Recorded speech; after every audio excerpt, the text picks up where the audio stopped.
జిల్లా కాంగ్రెస్ అధ్యక్షులు రాజనాల రామ్మోహన్ రావు గారు 7 నియోజకవర్గాల కోఆర్డినేటర్లతో కలిసి జిల్లా కాంగ్రెస్ ఏ రకంగా మనం గ్రామానికి చేర్చడం, ప్రతి గ్రామంలో గ్రామ కాంగ్రెస్ కమిటీ ఏర్పాటు చేయడం, ప్రతి మున్సిపాలిటీలో వార్డు కమిటీలు ఏర్పాటు చేసుకోవడం అనేటువంటిది చర్చించుకున్నాము వివరంగా. రెండోది, ప్రతి బూత్లో కూడా కాంగ్రెస్ పార్టీ తరఫున బూత్ లెవెల్ ఏజెంట్ ఈ ఎస్ఐఆర్ ప్రక్రియ ఏదైతే ఎలక్షన్ కమిషన్ వారు ఓటర్ల జాబితా సవరణ అనేటువంటి పేరుతో ఓటర్లను కొత్తగా చేర్చేవారిని, ఉన్నవారిని తీసేసేది, లేకపోతే మరణించిన వారిని తొలగించడంతో పాటు కొన్ని తప్పులు జరిగినాయి కొన్ని రాష్ట్రాల్లో. దాన్ని జాగ్రత్తగా పర్యవేక్షించుకునేదానికి బిఎల్ఓతో అనుసంధానంగా పనిచేసే బిఎల్ఏని ప్రతి బూత్ లెవెల్లో అపాయింట్ చేసేదానికి ఇప్పుడు మండల ప్రెసిడెంట్స్ వచ్చారు, సీనియర్ నాయకులు వచ్చారు. జిల్లా కాంగ్రెస్ కమిటీ 51 మందితో నిర్మాణం జరగబోతూ ఉంది. మండల కాంగ్రెస్ కమిటీ మండలాధ్యక్షుడి నేతృత్వంలో 10 మందితో కమిటీ కూడా వేసుకోవడం జరిగింది. గ్రామానికి గ్రామ కాంగ్రెస్ కమిటీ ఏర్పడబోతుంది. అదేవిధంగా నియోజకవర్గ స్థాయిలో ఎవరైతే నియోజకవర్గానికి సమన్వయకర్తగా ఉన్నారో వారి ఆధ్వర్యంలో ఆ నియోజకవర్గంలో ఉన్న మండలాలు కానీ, మున్సిపాలిటీల అధ్యక్షులు, అదేవిధంగా జిల్లా కమిటీలో ఉన్నవారు, ఆ నియోజకవర్గానికి సంబంధించినటువంటి వారు కలిసి ఒక కోఆర్డినేషన్ కమిటీగా ఏర్పడి వారు అన్ని మండలాలకు తిరగడం, మండలాధ్యక్షుడు వారి కమిటీ అన్ని గ్రామాలకు తిరగడం, ఈ తిరుగుతూ కాంగ్రెస్ పార్టీ ప్రతి గ్రామంలో గ్రామ కాంగ్రెస్ కమిటీ ఏర్పాటు చేయాలి. ఇది ఈ ఆర్గనైజేషన్ నిర్మాణం. ఈ ప్రక్రియలో మేము కొంతవరకు ప్రగతి సాధించాం, ఇంకా సాధించవలసింది ఉన్నది, ముందుకు వెళతాం. అదొకటి. రెండవది బిఎల్ఏల నియామకం. మూడవది, ప్రతి నెల ఏదో ఒక నియోజకవర్గంలో జిల్లా కాంగ్రెస్ కమిటీ సమావేశం ఏర్పాటు చేసుకోవడం, ఇవి జరిగినాయి. దాంతో పాటు మరి మేము గ్రామాలకు వెళ్ళినప్పుడు అనేకమైనటువంటి ప్రశ్నలు వేస్తారు. ఎందుకు కాంగ్రెస్ పార్టీ ఈరోజు తప్పనిసరి?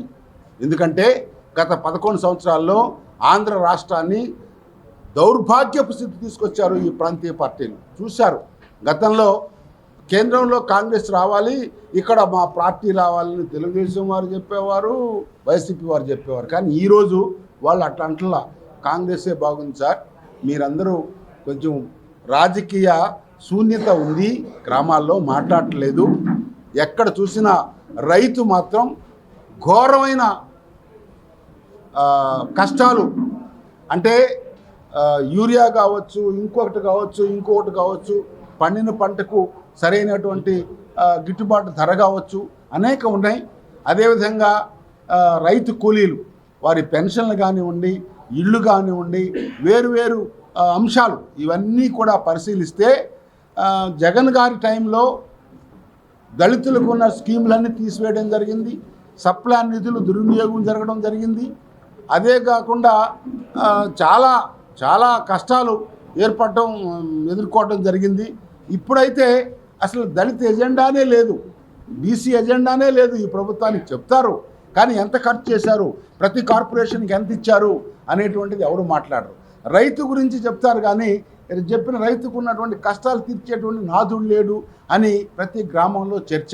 కాకపోతే ప్రపంచంలో ఉన్న తెలుగుదేశం అభిమానులు అందరూ వచ్చి గెలిపించారు కాబట్టి వాళ్ళే గుసగుసలాడుతూ ఉన్నారు, బాహ్యంగా చెప్పటం లేదు. తప్పనిసరిగా ఈరోజు రాజకీయత శూన్యత ఉంది, కాంగ్రెస్ దాన్ని పూడ్చబోతుంది. మేము కాస్త నిలబడి 10 మంది దగ్గర వెళ్ళి మేము చేస్తాము, మేము అభివృద్ధి చేసాము, మా గతాన్ని చూడండి అని చెప్పి మా మంచితనాన్ని గురించి, మేము చేసిన పనుల గురించి చెప్పేటువంటి మాకు ధైర్యం ఉంది. తద్వారా ప్రజల హృదయాల్లో కొంత స్థానాన్ని మేము ప్రజల దగ్గరికి వెళ్ళకపోవటం వల్లనే ప్రజలు మమ్మల్ని దూరం పెట్టారు. నేర్చుకున్నాం, క్షమించండి, మేము మళ్ళీ మీకు సిద్ధంగా సేవ చేయడానికి మీ దగ్గరికి వస్తున్నామని ప్రజల దగ్గరికి వెళతాము. ప్రజల హృదయాల్లో స్థానాన్ని సంపాదించుకుంటాం, ప్రజల ఆశీర్వాదాన్ని మేము పొందుతాం. తప్పనిసరిగా రాహుల్ గాంధీ ఒక్కడే కాదు అక్కడ పోరాడుతుంది, మేమందరం కూడా రాహుల్ గాంధీ గారి పోరాటానికి మద్దతుగా ఉన్నాం.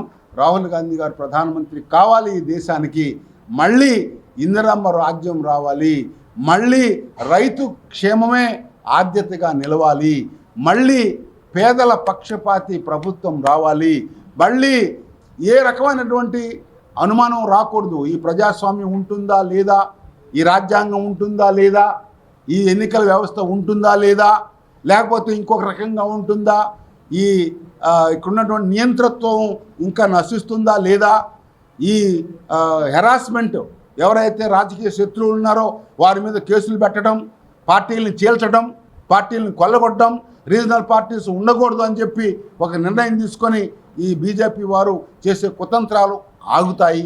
తప్పనిసరిగా ప్రజాస్వామ్యం రక్షిస్తాం, రాజ్యాంగాన్ని రక్షిస్తాం, రాజ్యాంగ విలువలను కాపాడుతాం. ఏదైతే 70 సంవత్సరాలుగా ఈ దేశం అన్ని వర్గాలు, మతాలు, కులాలు, ప్రాంతాలు కలిసి అన్యోన్యంగా ఉన్నాయో అదే సంస్కృతిని, అదే పద్ధతిని, రాజ్యాంగ విలువలకు అనుగుణంగా మేము నిలబడేటువంటిది కాంగ్రెస్ పార్టీ. ఇది జాతీయ పార్టీ, మాకు కులాలు లేవు, మతాలు లేవు, అందరూ నాయకులే, అందరూ సమానులే, అందరికీ సమాన అవకాశాలు ఈ పార్టీలో ఉంటాయి. నేను ప్రప్రథంగా ఇంకొక మాట చెప్పాలి, మహిళా నాయకత్వం కావాలి మాకు. దయచేసి మహిళలారా మీరు రండి, కాంగ్రెస్ పార్టీలో మీరు పదవులు తీసుకొని ఈ పార్టీని బలపరచండి, తద్వారా మీ నాయకత్వాన్ని పెంపొందించుకోండి. రేపు ఒకవేళ నియోజకవర్గాలు పెరిగినా మాకు సమర్థులైన మహిళలు కావాలి, ఎన్నికల కొరకు మీరు కూడా నిలబడాలి.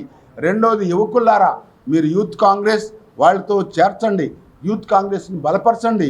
ఇవాళ యూత్ కాంగ్రెసే రేపు ఏలూరు జిల్లా నాయకులు అని చెప్పి మనవి చేసుకుంటూ, ప్రత్యేకంగా ఈ 7 నియోజకవర్గాల సమన్వయకర్తలకు, మండల అధ్యక్షులకు, అదేవిధంగా జిల్లా కాంగ్రెస్ కమిటీ సభ్యులు, పెద్ద నాయకులు, సీనియర్ నాయకులందరికీ అండ్ జిల్లా అధ్యక్షుడు రాజనాల గారికి ప్రత్యేకంగా ధన్యవాదాలు చెప్తూ, మిగతా జిల్లాల కంటే ఏలూరు జిల్లా కొంచెం better in terms of organizational buildup, in terms of commitment, in terms of giving time to the party.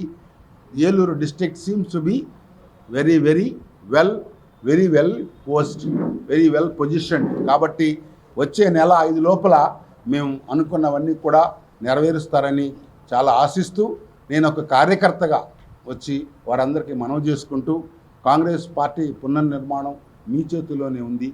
ఈ జిల్లాలో మీరందరి సమిష్టి కృషి వల్లనే కాంగ్రెస్ పార్టీ మళ్ళీ ప్రజాదరణకు అర్హులవుతారు. దయచేసి పనిచేయండి అని చెప్పి దానికి చాలా పాజిటివ్గా స్పందించారు. ఆమె గారు కొంచెం అస్వస్థురాలైనా సరే ఈ రివ్యూలో పాల్గొని వారి అమూల్యమైనటువంటి సలహాలు ఇస్తూ భీమవరంలో కూడా చాలా మంచిగా జరిగింది. ఈరోజు మళ్ళీ వచ్చే నెల లోపల 5వ తారీఖు లోపల ఈ అనుకున్న అంశాలన్నీ నెరవేరుతాయని చెప్పి నాకు ప్రగాఢమైన నమ్మకం ఉంది. తప్పనిసరిగా కాంగ్రెస్ పార్టీ ఈ రాజకీయ శూన్యాన్ని, రాజకీయ శూన్యంలోకి కాంగ్రెస్ పార్టీ భర్తీ చేస్తుంది. వచ్చే 6 నెలల్లో మీకు తేడా కనపడుతుంది. కాంగ్రెస్ పార్టీ ఓటు షేర్ పెరుగుతుంది. నేనేదో కాంగ్రెస్ పార్టీ ప్రభుత్వం వస్తుందని చెప్పడం అది చాలా తప్పు అవుతుంది. కాంగ్రెస్ పార్టీ ప్రస్తుత పరిస్థితి నుంచి చాలా మెరుగైన పరిస్థితికి వస్తాం. మేము లేకుండా ప్రభుత్వం ఎవరు ఏర్పాటు చేయలేని స్థితికి తీసుకురావడం ధన్యం అని చెప్పి లేచి నిలబడి ఒక 10 మందిని పోగు చేసిన రోజు రాహుల్ గాంధీ గారు వస్తారు, ప్రియాంక గాంధీ గారు వస్తారు, అందరూ వస్తారు. వాళ్ళే కాదు, సీనియర్ నాయకులు దేశంలో అన్ని రాష్ట్రాల నుంచి, తెలంగాణ నుంచి కావచ్చు, కర్ణాటక నుంచి కావచ్చు, కేరళ నుంచి కావచ్చు, తమిళనాడు గురించి కావచ్చు, మాకున్న నాయకులందరూ వస్తారు. ఆల్ ఇండియా కాంగ్రెస్ కమిటీ నుంచి కూడా నాయకులు వస్తారు. శ్రీమతి షర్మిలారెడ్డి గారి నాయకత్వంలో డెఫినెట్గా మేము పనిచేస్తాం, ముందుకు వెళతాం అనేటువంటి ధైర్యం మా దగ్గర ఉంది. కొన్ని ఇబ్బందులు ఉన్నాయి, ఇబ్బందులు సరి చేసుకుంటాం. Thank you to all of you. Normally in our organization we have reviews on regular interval, and today me along with JD Silamji, our APCC working president and former minister, have come to Elluru for the review of the district, assembly wise, mandal wise, and simultaneously you all are aware that SIR is ongoing in Andhra Pradesh. Appointments of BLA 1 and BLA 2 is highly of great importance, because you would have seen in special intensive revision in other states how injustice has been done to the true voters. Some of the genuine voters have been removed without their knowledge from their booth, and some people who are not actually voters also, they have been added. So BLA 1 and BLA 2 appointments is equally important, and we are trying for that across Andhra Pradesh. Secondly, you all are aware about the NEET chaos which has happened across India, where this year almost 22 lakh students have suffered.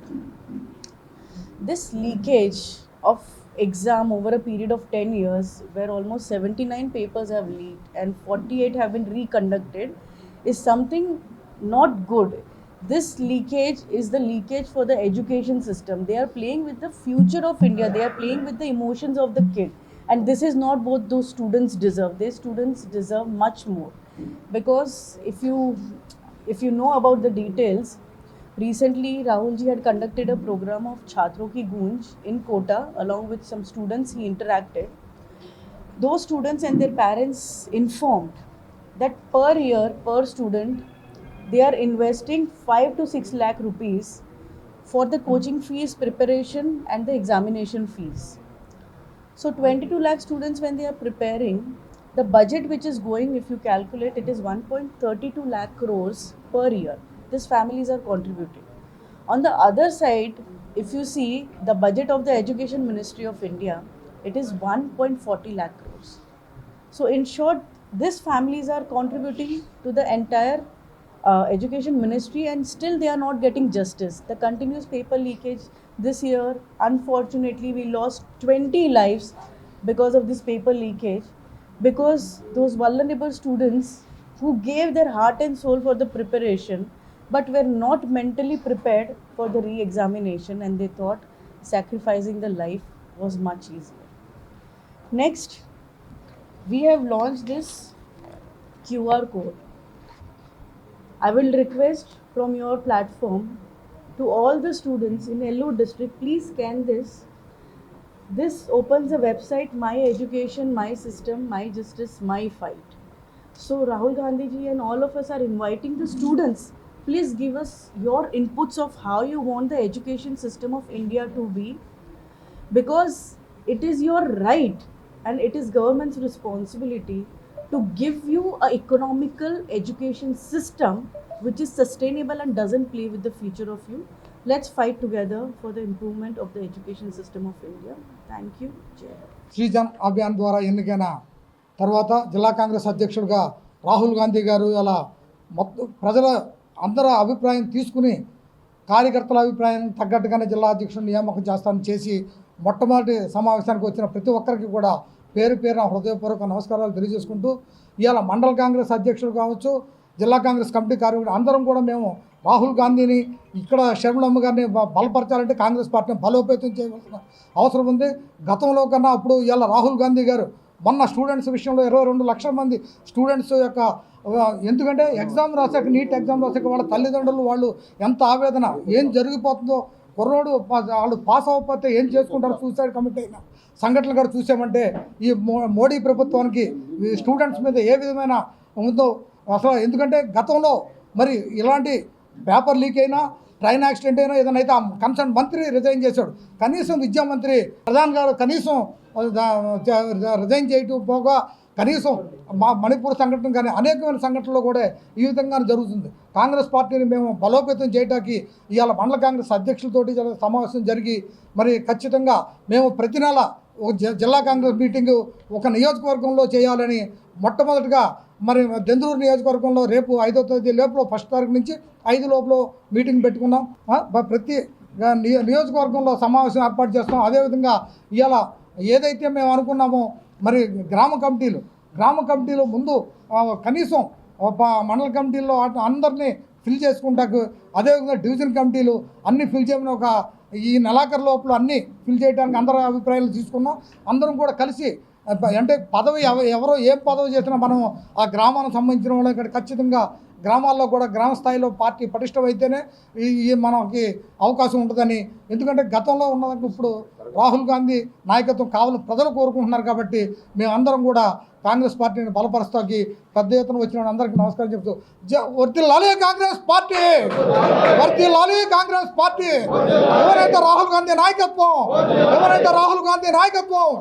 శరణమ్మ గారి నాయకత్వం, జై కాంగ్రెస్, జై Congress. Ashram cancer care, Ashram hospitals Eluru సంయుక్త పశ్చిమ గోదావరి జిల్లాలోని అత్యుత్తమ cancer వైద్యం మన ఆశ్రమ్ క్యాన్సర్ కేర్ లో. సెంట్రల్ ఆంధ్రాలో తొలిసారిగా 6 డాఫ్ టెక్నాలజీ ద్వారా రేడియోథెరపీ ట్రీట్మెంట్స్ అందిస్తున్న మన Ashram cancer care breast cancer, గర్భాశయ ముఖద్వార క్యాన్సర్, జీర్ణాశయ క్యాన్సర్, బ్రెయిన్ క్యాన్సర్, నోటి క్యాన్సర్, గొంతు క్యాన్సర్, ఊపిరితిత్తుల క్యాన్సర్, బోన్ క్యాన్సర్, అండాశయ క్యాన్సర్, మూత్రకోశ క్యాన్సర్, ప్రొస్టేట్ క్యాన్సర్, చర్మ క్యాన్సర్, ఇలా క్యాన్సర్ వ్యాధి ఏదైనా చికిత్స ఆశ్రమ్ క్యాన్సర్ కేర్ లోనే. బ్రాక్యూథెరపీ, కీమోథెరపీ, రేడియోథెరపీ, సర్జికల్ ఆంకాలజీ సేవలు 24 గంటలు అందుబాటులో. డాక్టర్ ఎన్టీఆర్ వైద్య సేవ, ఎంప్లాయీస్ హెల్త్ స్కీమ్, ప్రముఖ ఇన్సూరెన్స్ కంపెనీల గుర్తింపు పొందిన హాస్పిటల్ మన Ashram cancer care hospital. Ashram cancer care, NH5, Malkapuram, Eluru, Andhra Pradesh. Phone numbers 08812 288 299, 94910 44836.